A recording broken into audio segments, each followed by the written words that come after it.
ఇంకో విషయం భయ్యా, ఇప్పుడు రాష్ట్రంలో నీ ఫ్యాన్ కాని వాడు లేడు. అందరికీ నువ్వంటే ఇష్టం.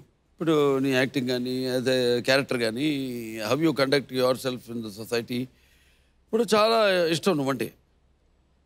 ఇప్పుడు ఆ ప్రేమ ఇప్పుడు ఓట్లుగా కన్వర్ట్ ఎందుకు అవ్వలేదని మీ ఉద్దేశం?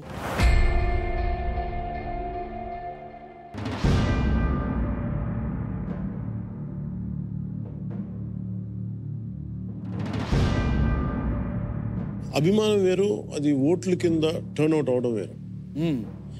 దానికి అంటే ఎవరైనా సరే దశాబ్దాలు కష్టపడి సంపాదించుకుని ఉంటే, ఇప్పుడు మీరు కూడా ఇంత ఉన్నతమైన స్థాయిలో ఉండటానికి, ఇంత అభిమానం సంపాదించడానికి వెనక కృషి కనీసం తక్కువ 3.5-4 దశాబ్దాల కృషి ఉంది.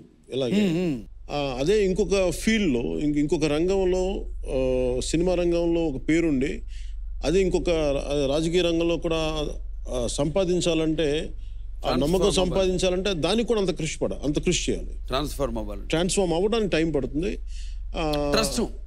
ప్రజలకి మన మీద నమ్మకం పెరగడానికి మనం ఎంత పని చేసాం అంటే నిలబడి ఉండటం చాలా అవసరం. అంటే ఆ రంగంలో నిలబడి ఉండటం చాలా అవసరం. అది వారి నమ్మకాన్ని సాధించుకోవడానికి కూడా కొంత సమయం పడుతుంది. అంతేగాని అది రాత్రికి రాత్రి అద్భుతాలు జరగవు. అందుకని కనీసం తక్కువ ఒక 1.5-2 దశాబ్దాల తర్వాత అప్పుడు మీరు ఈ ప్రశ్న అడిగితే అప్పుడు నేను చెప్తాను, మేబీ నేను సమాధానం వేరుగా ఉంటుంది. కానీ ఇప్పుడు మటు ఇంకా నేను నమ్మకం సంపాదించుకునే పరిస్థితిలోనే ఉన్నాను. నీ టార్గెట్ రీచ్ అవుతావు, డెఫినెట్గా నువ్వు అనుకున్నది సాధిస్తావు.